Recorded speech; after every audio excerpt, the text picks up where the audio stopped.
Hey,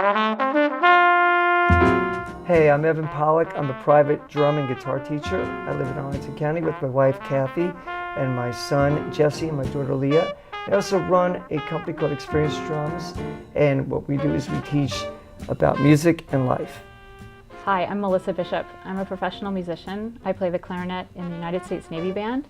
I'm married to Stan Curtis, who's a trumpet player, and I have two children in Arlington County Public Schools. Their names are Owen, who plays the flute, and Felix, who plays the violin. My name is Carl Holmquist, and I'm the band director at the H.B. Woodlawn Secondary Program in Arlington, and I'm also a composer. And I live in Falls Church with my wife Liz and my sons Will and Nate. Please join us in conversation.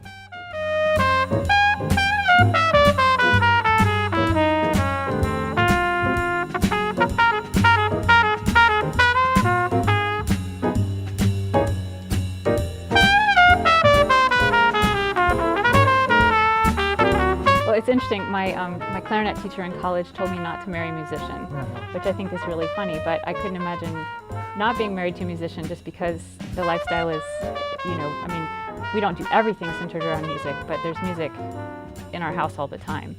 I love the sense of community that I have in my workplace, and with anybody I meet. If I say I play the clarinet, as my job, they're like, oh, I used to play the clarinet in high school.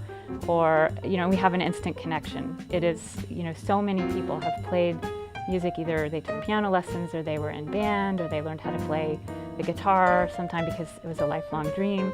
I just think music binds us in humanity. Absolutely, absolutely. How about you, Carl? Yeah, well, in the community of my young family, it's interesting because it's, at a different point in the journey than from where you guys are.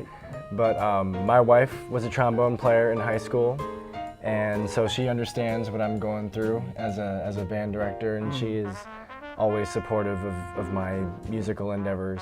And our little boys, Will, who is 3.5, and Nathan, who is about 1.5 years, are huge into music. Will wants to learn everything about all of the instruments that I have in my band room and loves to come to our jazz performances and just really soaks up everything that is musical.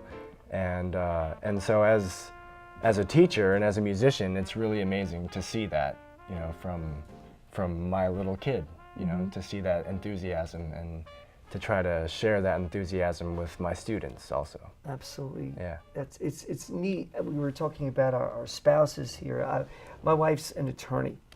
So I'm Mr. Right Brain and she's Miss Left Brain. And I've learned so much through someone. She could play some piano, she could play some guitar, and she could sing. She's better singing than I am. I'm a drummer. But what I would also say is that I've noticed that when musicians are in community, they do tend to soak up some of the attributes that are in other people in community with them. So, for example, if I'm around someone who's a really great jazz player, maybe I'm playing with a great jazz bassist, somehow, some way, if I'm doing my job right in community, I'm in community with this bass player, and I will not rock out, I will jazz out. And so I'm lucky in sort of the clubs that I play. But I imagine it must be different in terms of when you're in community with other educators, or when you're playing with in your ensemble. What's it like to be in the Navy band?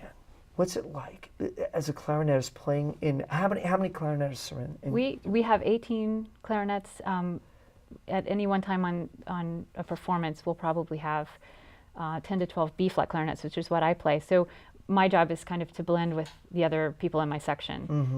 And we cover the violin part, so we play a lot of notes. And, we also have I think a color, a timbre that we add to the ensemble that is really rich.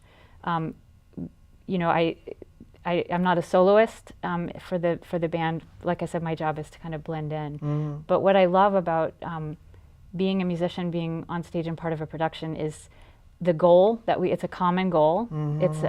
It unifies us, and it doesn't matter if we're playing in a lovely concert hall or on the floor of a gymnasium for people, sitting in the bleachers around us. It's Sure. like everyone is there for one reason, which is to hear the music, to share the music as performers or as audience members. Right. And I love that. I love that sense of being part of something bigger than myself. So that's always I think beautiful. for me too, that's the number one high that I get as a musician is transcendence. No matter, I don't care if it's rock and roll or if I'm playing something just in a school program, that I'm not there for myself, that I blend in with other people. And I'm imagining as a band director, you straddle the line where part of you is to be the leader, but also a team player. Yeah. Do you ever have those moments in Certainly, and actually to think about the idea of blending into a section and also being a leader, it's interesting because I will have players in my own bands who may need to play louder to blend into the section, and I may need to have some other players in the band play softer to blend into the section. And so just take the different personalities and the different experience levels in the group and blend it into one cohesive unit, and that communicates, and we become a community among ourselves. But like you say, we have this goal of communicating to an audience. Yeah. But yeah, the idea of coming together and blending is central, to I think what we do as musicians and what I'll try to do as a band director also. I also think and we all share this as either music educators or parents or both, that I encourage, it's the jump from when you start a music education in early elementary school through elementary school into middle school. If you can get kids to stick it out, often through middle school, then you've got somebody who's going to stay involved in music for life. But I love not only just the music and what it does for their developing brains, but also socially.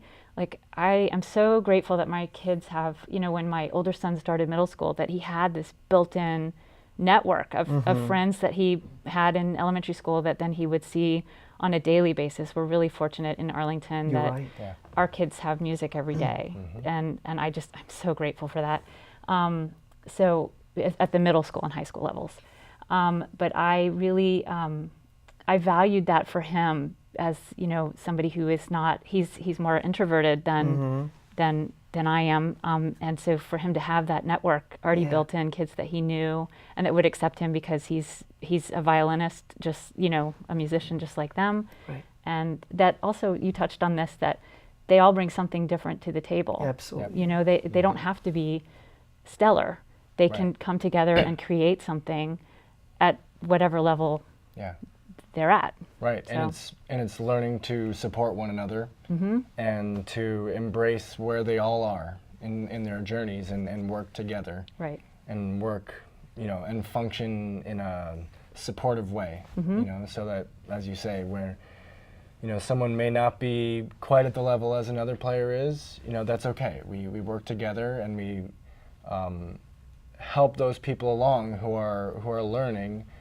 And we also, as maybe some of the players in the ensemble who have had more of the private lessons and more of the experience, you learn to use that as a positive thing, and to kind of set an example, but to also be understanding of where other people are. Yeah, I think about this all the time because you were mentioning your son, and we were talking about he had a purpose, built-in purpose once he hit middle school. Every day in Arlington, you do band, and so you know where you're heading, you know what you're going to be doing, and so you have a goal, which is to practice a piece, and then at some point, usually is 9 weeks later, do a concert, and then you have to problem solve along the way. But you also learn to work as a team. Frankly, Mr. Holmquist, you don't yell too much, but I would say that you get yelled at the same time. I'm teasing, but at the same time, seriously, you work together, you achieve, you break down together, you build up together. And I admire that. When I was young, I grew up in New York. I have to admit that I was terrified. I did not take part of the band program. I wish I did, because I had to learn through the streets of the gigs, and I never forget the fact of showing up at a gig where I just showed up with my sticks. And I was just telling the story about this the other day to somebody. The drummer who was lending me his gear said, "You didn't bring anything but just your sticks?" And I didn't know. I just didn't know. I thought, yeah, I'm here to share your kit. Oh, yeah? It was a beautiful evening, I can assure you. But I was thinking about how here in a school band program, we learn what we have to do. We get to the show. The kids get to the show. Now they volunteer in the schools.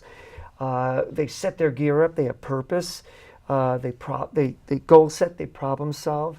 And have you, I guess you with kids and you with big kids who wear uniforms, have you noticed lots of different styles of communication? Or is it usually the same way? Like, for example, can you sense, do kids communicate to each other, hey, we gotta figure this out, or do you feel you always have to step in? And in your case, do you feel that, does anybody in your section ever step up and say, wait, well, we got to figure this out? Well, yeah, I find that within our ensembles, a lot of the students will talk among themselves and think about things that they can be doing better, and they're critical of themselves. They want to get better. They hear what's going on in the rehearsals and in the concerts, and will listen to the recordings and try to grow. And they will have all the suggestions in the world of what needs to be done.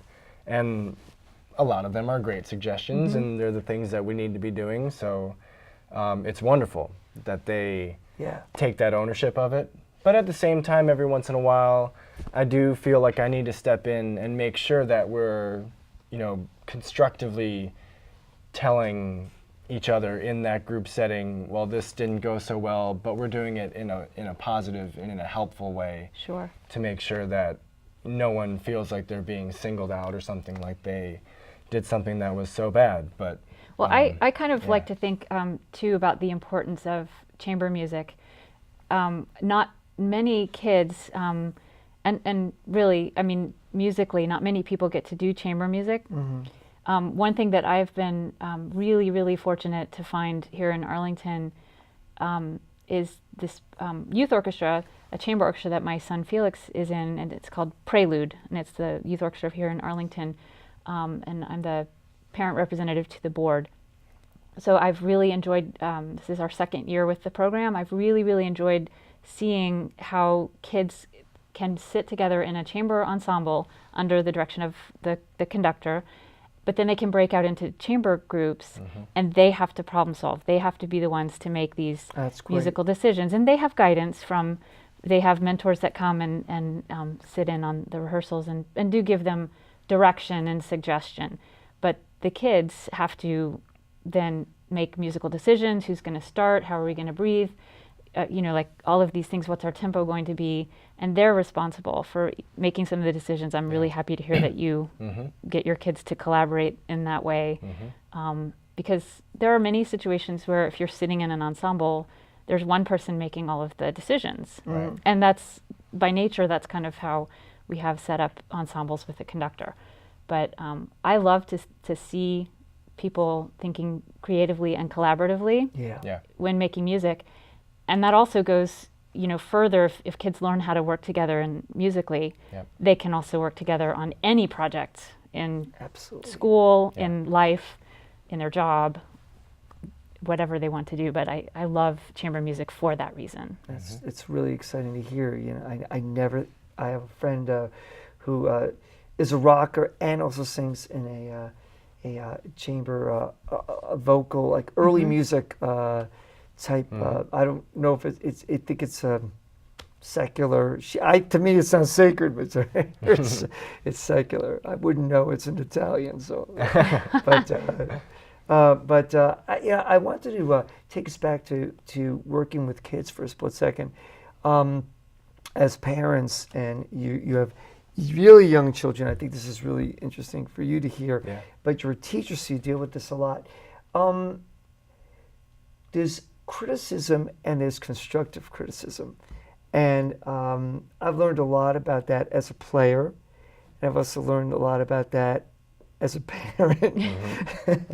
And also as just in the workforce. Have you noticed how kids respond to criticism and what their body language is about like?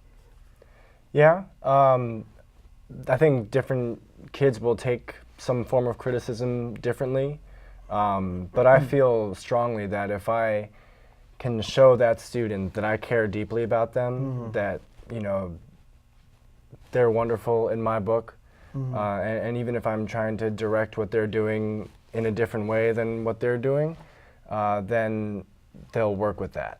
Okay. I mean, and every once in a while I will offer some sort of criticism, and a student may shy away or even, you know, fight back a little bit, Sure. which is fine, which is great. But I think just as long as I can set up an environment where they know that I've got their best interest at heart, then they'll take that criticism and use it to improve what they're doing. Well, there's what I found is there's criticism. I think I'm actually setting this up for my own little soapbox. There's criticism and there's constructive criticism.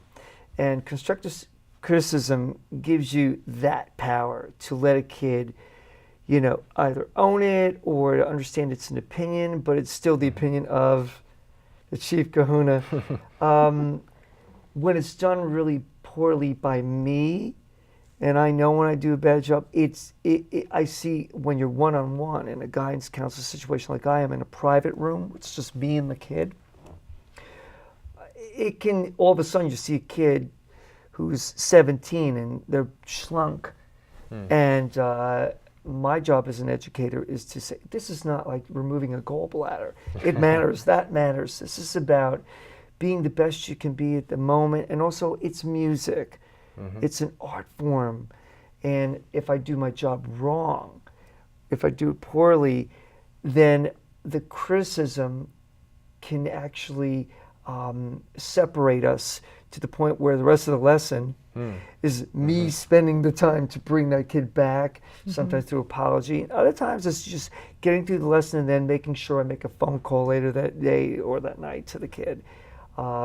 What's it like in your situation where you were obviously having direction with the Navy band? There must be points where you guys are getting professionally criticized by the conductor, you know. Well, I mean, it's like any other situation where there's a music director and then the players. I mean, there is somebody ultimately making the decisions, and you know, our job. We all think that music is a creative process, and it is. But if you're a legit musician or classical musician, classically trained, whatever, where you're playing the notes on the page, there is some level of interpretation. Yeah. But there's also a level of, you know, I have to play the notes, I have to play in tune, I have to play the correct rhythms along with everyone else at the same time.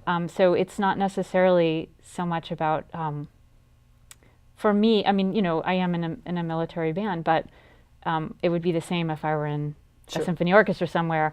I would have to be taking direction from the big boss, and that is the case for a lot of people. This is also why I do really love chamber music. It's if I could do anything musically and make a living, I would do that. It's a hard, you know, it's not easy to make a living as, say, for example, a clarinetist in a woodwind quintet. Right. But I would love to do that someday, Right. just, you know, kind of on the side when I have more time and my kids are grown up, and you know, Yeah. I have that ability to make music on my own time. Sure. Yeah. Well, we were also talking before off camera. Probably the toughest question all three of us will have to answer is, and I'm going to ask it.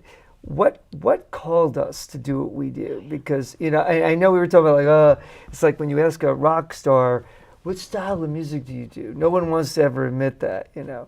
But, you know, I have to ask it because I think that perhaps it is a little bit transcendent, Yeah. our answers. Yeah. So Melissa, what called you to do it professionally? Well, I had a really great high school band director. His name was Stutz Wimmer. I'm still in contact with him that's awesome. on Facebook. We found each other again, and he actually came to hear a concert.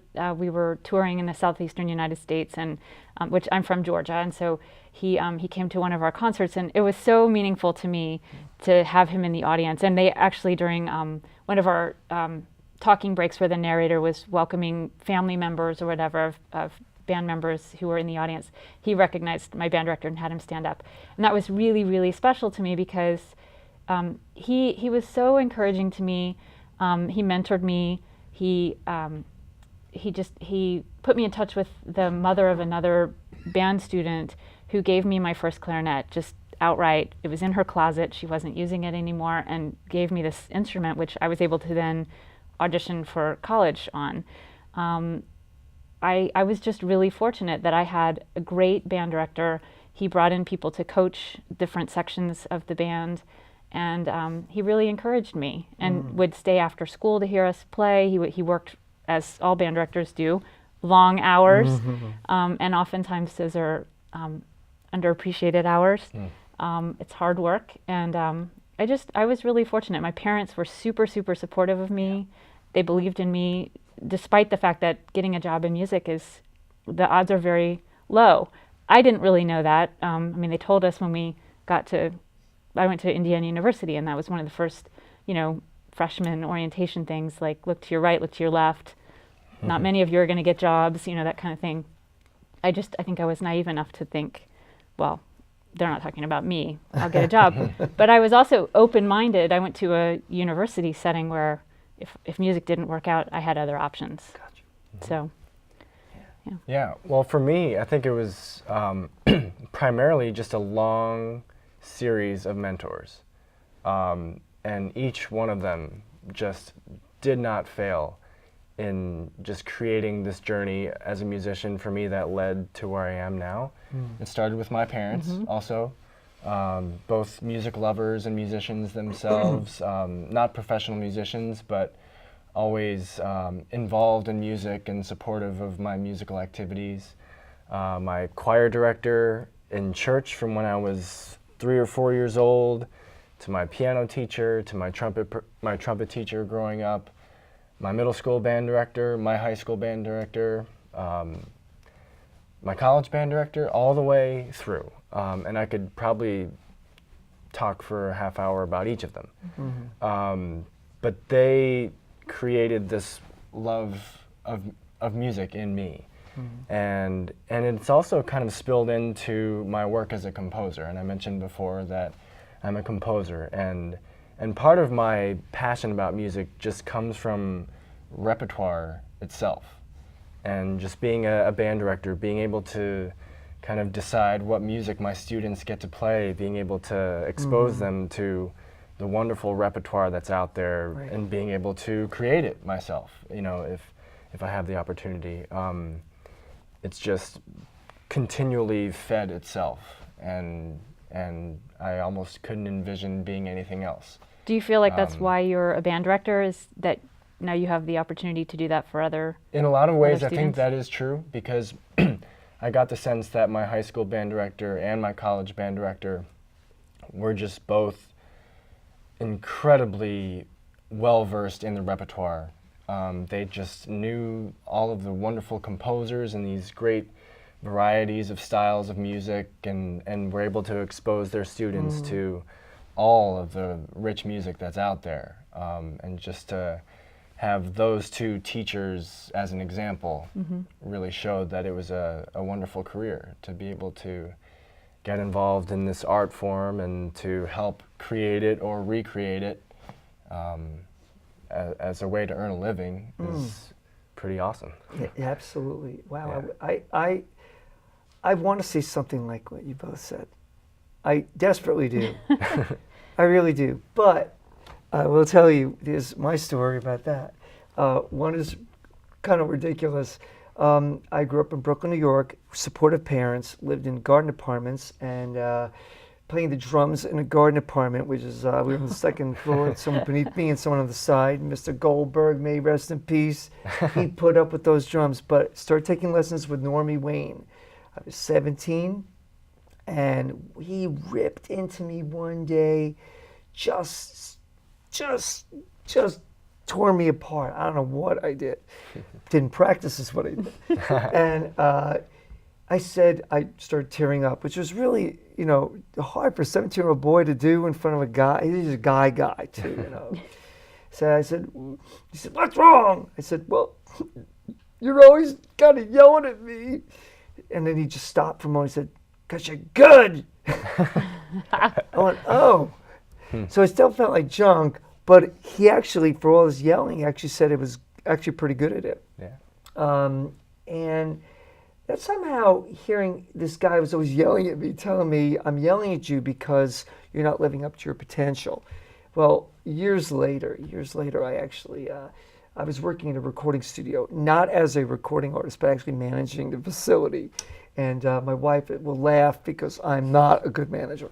But I one day took a job. I left that job and I took a job in a music store, and they were looking for a drum teacher. And I like to talk, and I have taught here and there people how to do things. And they said, "Yeah, someone called and they said, I really need someone to take over these students." And I just will never forget, I had a body experience. It was like I had no control. I went, "I can do it." And they went, "Okay." And the next day I went in and I taught 6 students. Now, I don't know how I knew what I did, other than I've been playing. I knew how to read, I knew styles. But I discovered that I knew how to talk to people. Mm-hmm. And talking to people helped me realize, oh, I see how to reach this person, and that's how I reach this person, that's how I reach that person. And then also learning on the job. Mm-hmm. Oh yeah, all those styles that you have to give the mentorship, I think I have to study some of those styles.